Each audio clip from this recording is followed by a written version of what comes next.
भगवान शिव को शक्ति का भंडार कहा जाता है। इसी कारण उन्हें महान देवी देवताओं में से एक माना जाता है।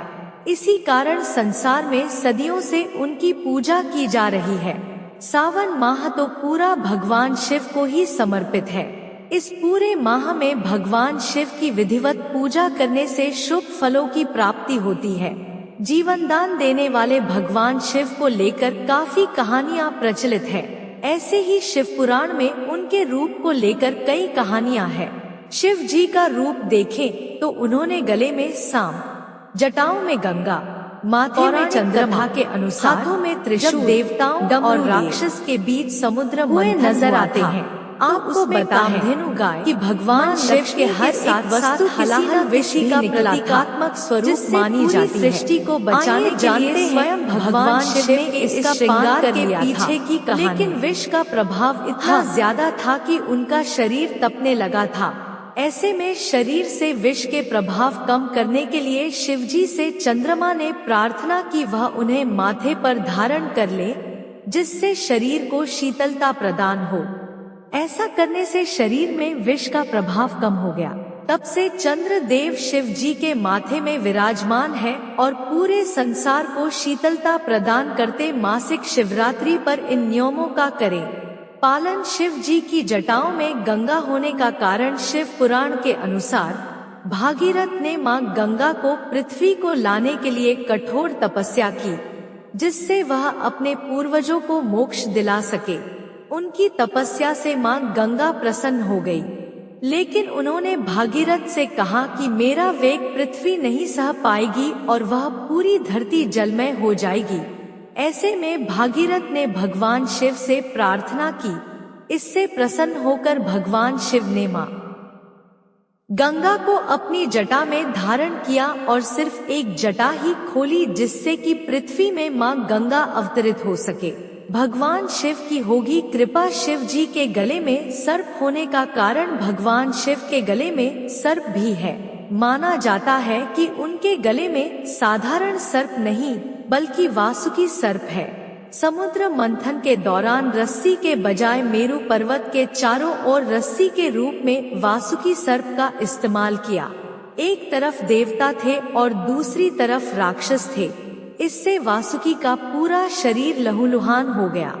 ये देखकर भगवान शिव अत्यंत प्रसन्न हो गए हैं। उन्हें आभूषण के रूप में गले में धारण कर लिया था।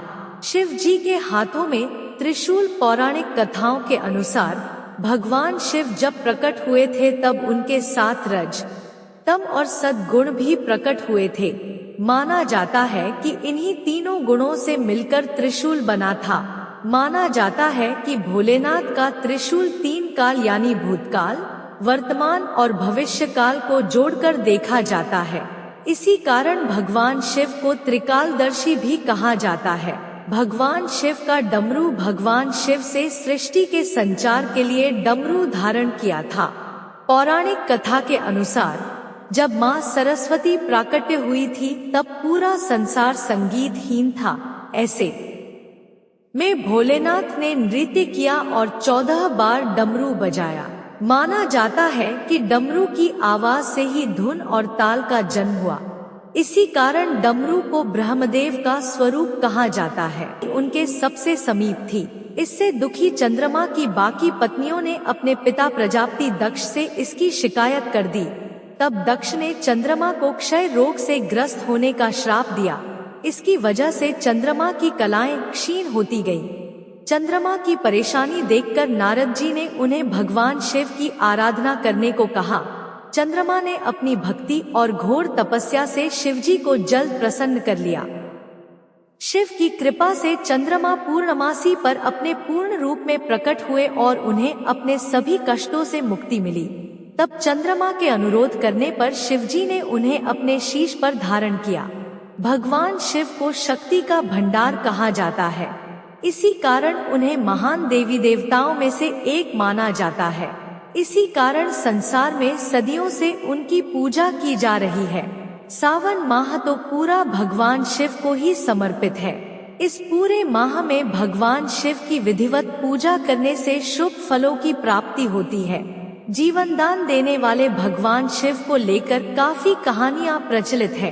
ऐसे ही शिव पुराण में उनके रूप को लेकर कई कहानियां हैं। शिव जी का रूप देखें तो उन्होंने गले में सांप, जटाओं में गंगा, माथे में चंद्रमा, हाथों में त्रिशूल, डमरू लिए हुए नजर आते हैं। आपको बता है कि भगवान शिव के हर एक वस्तु किसी न किसी का प्रतीकात्मक स्वरूप मानी जाती है।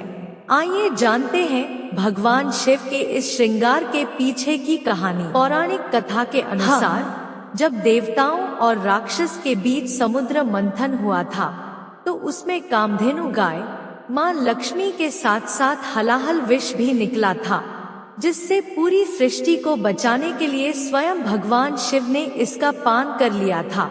लेकिन विष का प्रभाव इतना ज्यादा था कि उनका शरीर तपने लगा था। ऐसे में शरीर से विष के प्रभाव कम करने के लिए शिवजी से चंद्रमा ने प्रार्थना की वह उन्हें माथे पर धारण कर ले, जिससे शरीर को शीतलता प्रदान हो। ऐसा करने से शरीर में विष का प्रभाव कम हो गया। तब से चंद्र देव शिव जी के माथे में विराजमान है और पूरे संसार को शीतलता प्रदान करते। मासिक शिवरात्रि पर इन नियमों का करें पालन। शिव जी की जटाओं में गंगा होने का कारण शिव पुराण के अनुसार भागीरथ ने मां गंगा को पृथ्वी को लाने के लिए कठोर तपस्या की, जिससे वह अपने पूर्वजों को मोक्ष दिला सके। उनकी तपस्या से मां गंगा प्रसन्न हो गई, लेकिन उन्होंने भागीरथ से कहा कि मेरा वेग पृथ्वी नहीं सह पाएगी और वह पूरी धरती जलमय हो जाएगी। ऐसे में भागीरथ ने भगवान शिव से प्रार्थना की। इससे प्रसन्न होकर भगवान शिव ने मां गंगा को अपनी जटा में धारण किया और सिर्फ एक जटा ही खोली, जिससे कि पृथ्वी में मां गंगा अवतरित हो सके। भगवान शिव की होगी कृपा। शिव जी के गले में सर्प होने का कारण भगवान शिव के गले में सर्प भी है। माना जाता है कि उनके गले में साधारण सर्प नहीं बल्कि वासुकी सर्प है। समुद्र मंथन के दौरान रस्सी के बजाय मेरु पर्वत के चारों ओर रस्सी के रूप में वासुकी सर्प का इस्तेमाल किया। एक तरफ देवता थे और दूसरी तरफ राक्षस थे। इससे वासुकी का पूरा शरीर लहूलुहान हो गया। ये देखकर भगवान शिव अत्यंत प्रसन्न हो गए हैं। उन्हें आभूषण के रूप में गले में धारण कर लिया था।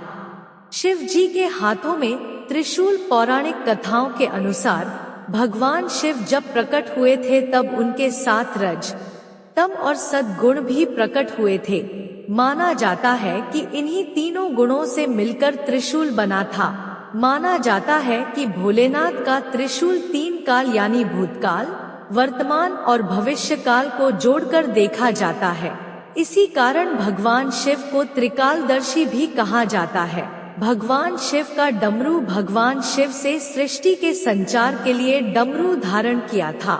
पौराणिक कथा के अनुसार जब मां सरस्वती प्राकट्य हुई थी तब पूरा संसार संगीतहीन था।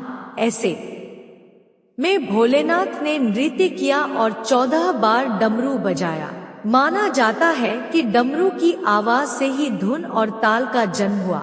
इसी कारण डमरू को ब्रह्मदेव का स्वरूप कहा जाता है। भगवान शिव को शक्ति का भंडार कहा जाता है। इसी कारण उन्हें महान देवी देवताओं में से एक माना जाता है।